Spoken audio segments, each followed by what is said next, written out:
Let's talk about the Streisand effect. In 2003, Barbara Streisand sued a photographer who took an aerial photograph of her Malibu home because she didn't want people to be looking. She wanted her privacy. And only 6 or so people had actually seen the photo at that point. But because of the lawsuit and the high-profile nature of the lawsuit, it drew a ton of attention to her and her home. And she got exactly the opposite of what she was seeking. Not because of this individual photographer, but just because of bringing light to it and drawing so much attention to it. So it was the exact opposite result that she was seeking. Well, this concept of the Streisand effect can show up in our own lives as well, in our problem solving, our metaphorical and literal treasure hunting, our decision making, and other things like that. So I have 2 insights for you that I've jotted down, and then 5 practices that you can try to work on, mental practices, that sort of thing. So first one is, note that suppression oftentimes creates curiosity. That's how our minds work. We're drawn to mystery. We're drawn to the conspiratorial, to the things that we think are kind of hidden or secretive. And so just keep that principle in mind. Now, you can actually use that for good. If you want to draw attention to something, maybe you can make it a little bit more mysterious or conspiratorial in nature. But if you don't want people to be paying attention to something, be careful about how you make use of this attempt to try to suppress it or something like that. Second thing is keep in mind that this is not just limited to the celebrities and the Barbara Streisands of the world. This is something that does indeed apply to all of us. Maybe not in such big ways, but in small ways and in all of our lives. So how do we deal with the Streisand effect? How do we make sure we manage it and use this kind of concept in a way that helps us achieve our goals and discover those metaphorical and literal treasures? Well, I have 5 ideas written down for you, as I usually do in these videos. Here's the first one. When something feels uncomfortable to admit, address it directly before it takes on more mental weight than it deserves. So sometimes if you have a concern, try to just get at it directly and see if you can't solve it in a quick, simple way. I do wonder, for example, and maybe this had happened, I don't actually know the full story, if Barbara Streisand had reached out to the photographer and tried to negotiate some kind of result, maybe that wouldn't have been easy, and maybe she did and didn't get a great result, so she attempted to pursue a lawsuit. But oftentimes in our lives, we skip the quick solution, and then it escalates. Then we find ourselves having to take bigger action, and then it turns into something where we shed light on it, and you get that opposite result that we want.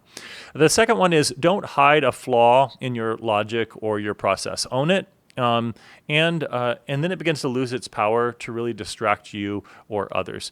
So a big part of this is just not trying to be overly secretive. Sometimes, if you're going to be secretive about things, we want to keep some things to ourselves, but don't amplify it. Don't turn it into something you're drawing a lot of attention to.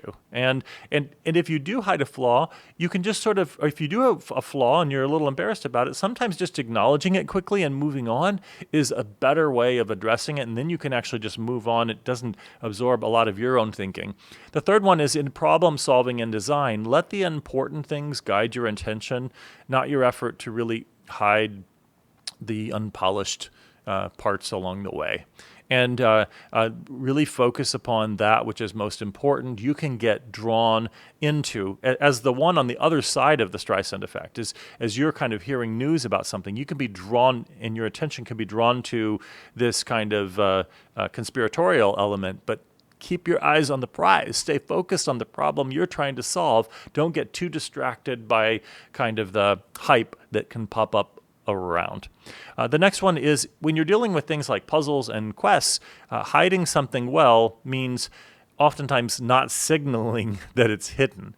So you don't want to sort of promote this hiddenness. You want to be subtle in your attempt to hide things, because that's going to, again, draw less attention to it, and that might be wise. And this is one thing that I find fascinating too, is that when people are on actual literal treasure hunts, this speaks to maybe how our mind works, they will oftentimes look in really grand and significant places and spaces, and as if that's where it's going to be hidden, but maybe it's hidden 10 feet away from there in a far more subtle, understated place.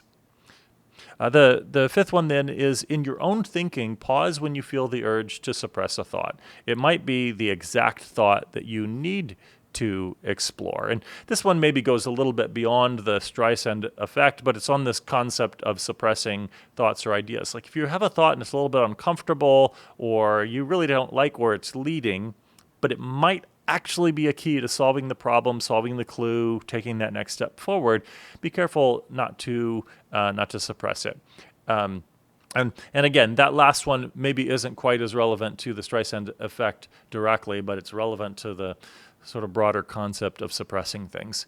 So there you have it. There are 5 tips for how you can make use of this concept of the Streisand effect to be a clearer thinker, better problem solver, better treasure hunter, decision maker, truth seeker. Hope you find this useful. I look forward to your comments.